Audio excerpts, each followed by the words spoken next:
प्रत्यावर्ती परिपथों में आप लोगों ने आर एल परिपथ सबसे पहले पढ़ा था, या आरसी परिपथ जो भी है।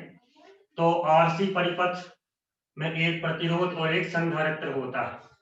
आरएल परिपथ में एक प्रतिरोध और एक कुंडली होती है। एलसी परिपथ में एक कुंडली और एक संधारित्र होता है, और इन तीनों के करने की विधि एक जैसी है। जैसे पहला परिपथ आपने किया था, जितने भी उसमें एलिमेंट्स लगे हैं, मान लो आरसी परिपथ की हम बात करें तो उसमें एक रेजिस्टेंस होता है, एक कैपेसिटर होता है। तो पहले हम इन दोनों के सिरों पर विभवांतर ज्ञात करते हैं।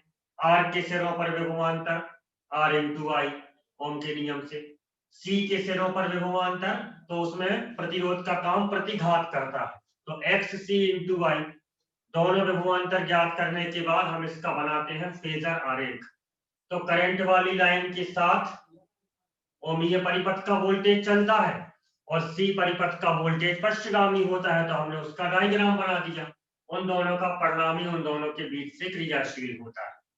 ठीक है, ये हमने बना दिया उसका फेजर डायग्राम। इसके बाद इस डायग्राम में यदि हम पाइथागोरस प्रमेय लगा देते हैं तो प्रतिबाधा का व्यंजक आ जाता है, और यदि हम उसमें tan थीटा लगा देते हैं तो कलांतर का व्यंजक आ जाता है। इतना आपने सभी परिपथों में एक सी विधि से किया। थोड़ा बहुत चेंज होगा, बाकी लगभग इसी प्रकार का। सबसे इंपॉर्टेंट जो आखिरी परिपथ है वो है LCR परिपथ।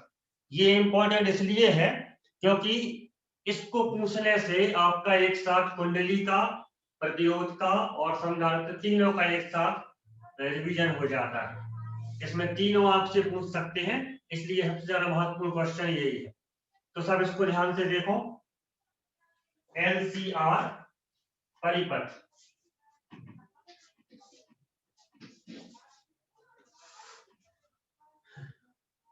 इसके नाम से स्पष्ट है, इसमें तीन एलिमेंट्स होंगे। एक एल, एल मीन्स प्रेरकत्व या कुंडली, दूसरा सी, सी मतलब कैपेसिटर या संधारित्र, और तीसरा आर मतलब रेजिस्टेंस या प्रतिरोध।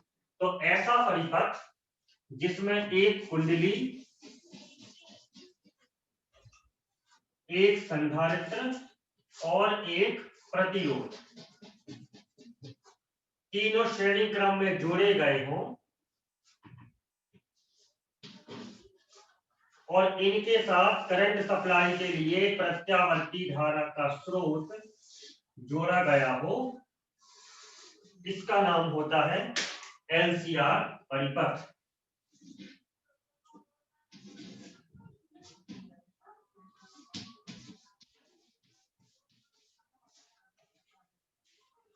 ऐसा परिपथ जिसमें एक प्रेरकत्व या कुंडली, एक संधारित्र और एक प्रतिरोध श्रेणी क्रम में जोड़े गए हों, और उनके साथ धारा प्रवाह के लिए एक प्रत्यावर्ती धारा स्रोत जोड़ा गया हो, उसे LCR परिपथ कहते हैं। ठीक है, ये परिभाषा है।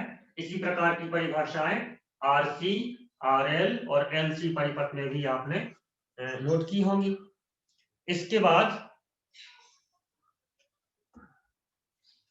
अब हमें इन तीनों के सिरों पर वोल्टेज ज्ञात करना है। जैसा कि हमने पहले परिपथ में और हमने किया था, तीन बिंदु हमें इसमें फाइंड करना है। परिणामी विभवांतर, दूसरा प्रतिबाधा का व्यंजक, और तीसरा कलांतर का व्यंजक। तो सबसे पहले हम ज्ञात करते हैं परिणामी विभवांतर।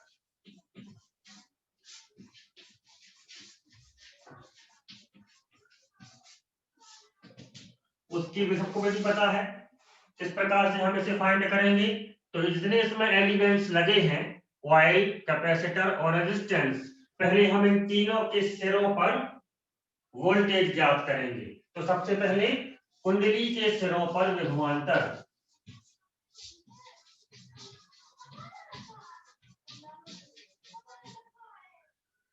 कुंडली के सिरों पर विभवांतर VL बराबर, इसका रेजिस्टेंस नहीं होता। कुंडली करंट को रोकने का जो प्रयास करती है उसको प्रतिघात कहते हैं, तो XL इंटू आई। इसके बाद दूसरा एलिमेंट संधारित्र, संधारित्र के सिरों पर विभवांतर, इसको हम नोट कर देंगे VC। संधारित्र को प्रदर्शित करने के लिए V में C जोड़ दिया। इसका भी रेजिस्टेंस नहीं होता, ये विद्युत धारा को रोकने का जो प्रयास करता है उसको कहते हैं XC। तो ओम के नियम से XC × I। और तीसरा एलिमेंट है प्रतिरोध। तो प्रतिरोध के सिरों पर विभवांतर, इसको हम लिखेंगे VR। और यहां जो रोकने का प्रयास किया जाता है उसको प्रतिरोध ही कहते हैं, तो R × I। यहां हमने कई बार परीक्षा में देखा है कॉपी चेक करते समय कि यहाँ पर XR लिख दिया बच्चों ने, क्योंकि हैबिट पड़ गई XL × I, XC × I, तो XR × I। जबकि प्रतिरोध जो विद्युत धारा को रोकने का प्रयास करता है उसमें X का यूज नहीं करते। ये पहले भी आपने RL परिपथ और RC परिपथ में किया हुआ है, ठीक है। तो याद रखना, अपनी आदत नहीं डालना है कि XR लिख दो। ये XL प्रतिघात है, कुंडली का प्रतिघात, XC संधारित्र का प्रतिघात, और एक तरीके में हमारा अपना माइंड सेट हो जाता है। दो जैसे ही आपने किए तुरंत अपना माइंड सेट हो गया कि अब तीसरा भी XI के रूप में होगा, ऐसा नहीं है। हमने आपको बताया था इसका प्रतिरोध प्रतिरोध ही कहलाता है, तो R × I। ठीक, अब इसके बाद हम इसका बनाते हैं फेजर डायग्राम। L का वोल्टेज 90 अंश अग्रगामी होता है विद्युत धारा से, C का वोल्टेज 90 अंश पश्चगामी होता है विद्युत धारा से, और R का वोल्टेज विद्युत धारा के साथ समान कला में होता है। ये आप पहले स्टडी कर चुके हो। तो इसका कैसे बनेगा फेजर डायग्राम, यहां बनाते हैं।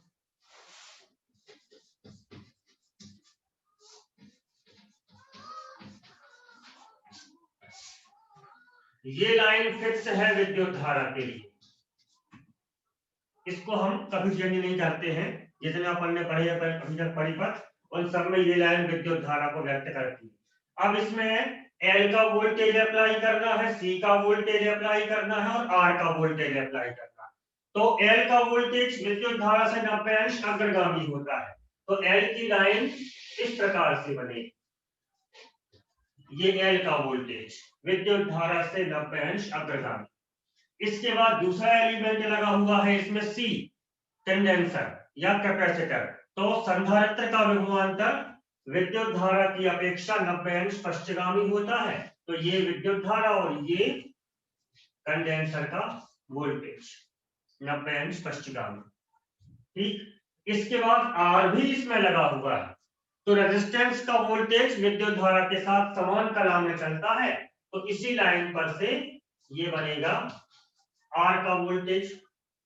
ठीक है, तो इस परिपथ में तीनों लाइनें बनानी होगी, VR समान कला में, VL ऊपर की ओर और VC नीचे की ओर। अब इस परिपथ का परिणामी विभवांतर कहां जाएगा? परिणामी विभवांतर जाने का मतलब ये है, एक वस्तु है उसको एक व्यक्ति ऊपर की ओर खींच रहा है, एक व्यक्ति नीचे की ओर खींच रहा है और एक व्यक्ति सामने की ओर खींच रहा है, मतलब उस वस्तु को तीन लोग मिलकर खींच रहे हैं, तो वो वस्तु कहां जाएगी? ठीक है, तो उसको डिफाइन करने के लिए हम एक मेथड सोचते हैं। वो मेथड ये है कि मान लो ये वाला फोर्स नहीं है, VR नहीं है, केवल VL है और VC है। इन दोनों को देखो, इसको हम बाद में उसमें ऐड कर देंगे, पहले हम इसको नेगलेक्ट कर देते हैं, इस वाले वोल्टेज को छोड़ देते हैं। मान लो कि ये वोल्टेज है ही नहीं। अब कितने वोल्टेज हैं? एक ऊपर की ओर खींच रहा है, एक नीचे की ओर खींच रहा है, केवल दो है अभी जो हमने लिए हैं। तो एक वोल्टेज ऊपर की ओर खींचता है, एक वोल्टेज नीचे की ओर खींचना चाहता है, तो ये परिणामी वोल्टेज या तो ऊपर जाएगा या नीचे जाएगा। ठीक है, तो कहां जाता है? जो जहां पर ज्यादा फोर्स होता है, पहले भी आप पढ़ चुके हो, तो ये वाला वोल्टेज ऊपर की ओर जाएगा, क्योंकि प्रेरकत्व का विभवांतर ज्यादा होता है, कंडेंसर का विभवांतर कम होता है, VL ज्यादा होता है, VC कम होता है, इसलिए ये परिणामी विभवांतर ऊपर की ओर जाएगा। और इसका मान भी आपने डिफाइन किया था VL - VC। ये ऊपर की ओर VL, नीचे की ओर VC, ऊपर की ओर जा रहा है VL - VC। ठीक है, तो इन तीनों का परिणामी विभवांतर ज्ञात करना है।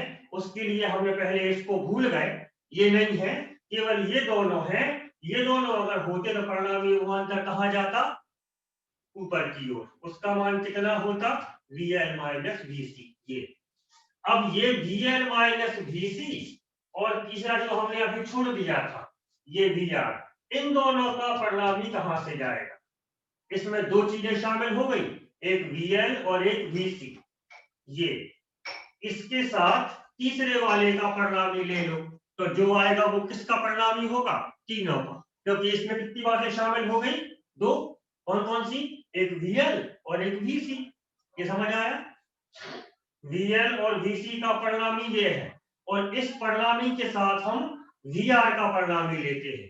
तो जब एक फोर्स ये है, एक फोर्स ये है, तो रिजल्टेंट कहां से जाएगा, इन दोनों के बीच से। ये है V, ये भी किसका परिणामी है, तीनों का परिणामी। ये समझ आया, तीनों का परिणामी कैसे है, क्योंकि हमने इसको किन दो का परिणामी लिया है, एक और एक दो। और ये जो एक है इसमें कितने शामिल हैं, इसमें दो शामिल है पहले से। ठीक है, तो तीनों का परिणामी ज्ञात करने के लिए हम क्या विधि अपनाते हैं, पहले इसको भूल जाते हैं, इन दोनों का परिणामी ले लेते हैं। इन दोनों के परिणामी में दो चीजें शामिल हो गई, और उसके साथ इस तीसरे का परिणामी ले लेते हैं, तो वो इन दोनों के बीच से जाएगा। ठीक है, तो ये बन गया LCR परिपथ का फेजर आरेख। ठीक, अब हम दो चीजें ज्ञात करते हैं, जैसे पहले भी आपने ज्ञात की हुई है, प्रतिबाधा का व्यंजक।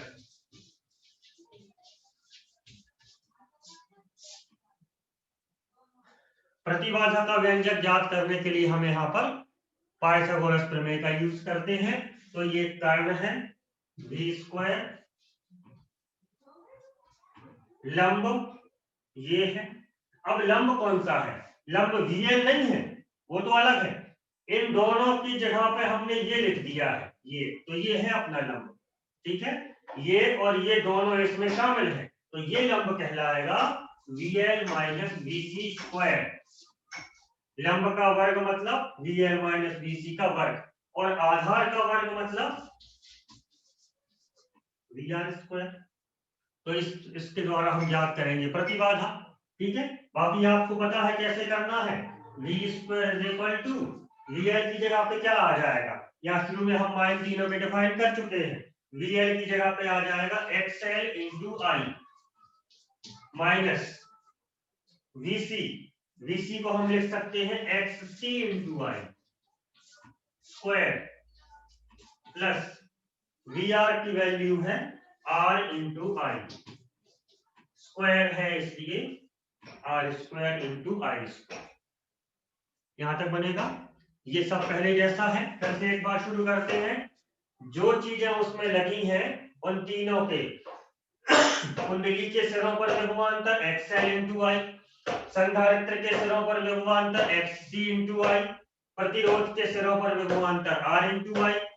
इसके बाद हमने बनाया इसका फेजर डायग्राम, करंट की लाइन के साथ रेजिस्टेंस का वोल्टेज, अग्रगामी प्रेरकत्व का वोल्टेज, पश्चगामी संधारित्र का वोल्टेज।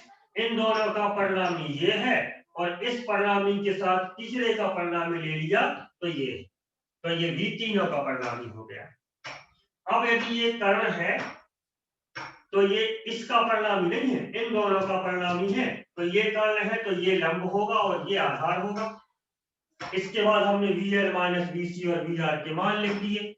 अब आगे देखते हैं, यहां भी I है, यहां भी I है, ये I कॉमन लेंगे तो कोष्टक के बाहर कौन निकलेगा, I स्क्वायर, तो कोष्टक के बाहर स्क्वायर भी लगा है, तो I स्क्वायर पूरा I स्क्वायर हमने कॉमन ले लिया, और सीधा वो कॉमन लेके इसके नीचे भी ले आए। यहां से I स्क्वायर, यहां से I स्क्वायर, यहां से I स्क्वायर पूरा इस पक्ष में नीचे ले आए, तो यहां बचा XL minus XC square, I तो यहां बच चुका है, और यहां बचा R square. XL minus XC square I नीचे आ चुका है, और यहां भी R स्क्वायर, इसका भी I नीचे आ चुका है। V बटे आई, V बटे आई, पहले भी हमने बात की थी आपसे, ओम के नियम के अनुसार V बटे आई का मतलब होता है R, मतलब रुकावट। तो जब तीनों चीजें मिलकर रुकावट डालती हैं या कोई दो चीजें मिलकर रुकावट डालती हैं तो उस रुकावट का नाम होता है प्रतिबाधा। तो इसको हम लिखते हैं Z स्क्वायर,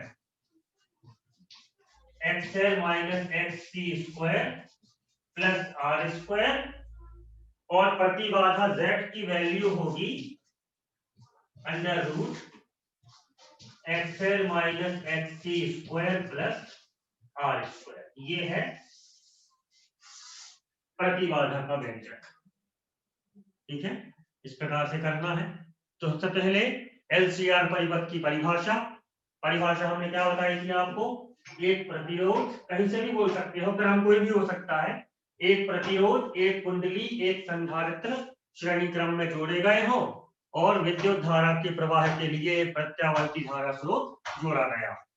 इसके बाद तीनों एलिमेंट्स के वोल्टेज ज्ञात करेंगे।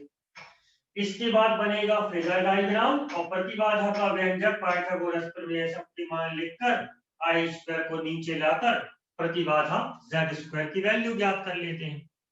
आखिरी बिंदु इसमें होता है कलांतर का व्यंजक। उसके लिए ये वाला एंगल है, मान लीजिए थीटा, तो कलांतर क्या है, tan थीटा। तो tan थीटा की वैल्यू क्या होगी, लंब बटे आधार, लंब ये VL नहीं, VL minus VC, tan theta is equal to VL minus VC upon ये आधार VR। फिर से इसमें तीनों के मान लिख देते हैं, शुरू में आप डिफाइन कर चुके हैं। tan theta is equal to VL means XL into I minus VC means XC into I और VR means R into I। इन तीनों में से I कैंसिल हो जाएगा, तो कलांतर का व्यंजक tan theta is equal to XL minus XC upon R।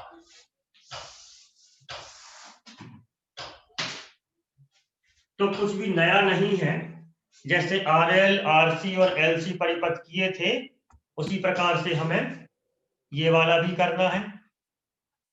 ठीक है, और इसमें ध्यान क्या रखना है, ये यदि आपसे ये बन गया तो पूरा व्यंजक फिर आप कर लोगे, और इसको भी ध्यान से इसलिए बनाना है कि ये VR भी है, VL भी है और VC भी है, तीनों इसमें वोल्टेज अप्लाई हो रहा है। परिणामी कैसे निकाला, फिर से एक बार देखो, इन दोनों का परिणामी ये और इन दोनों के साथ तीसरे का परिणामी ये।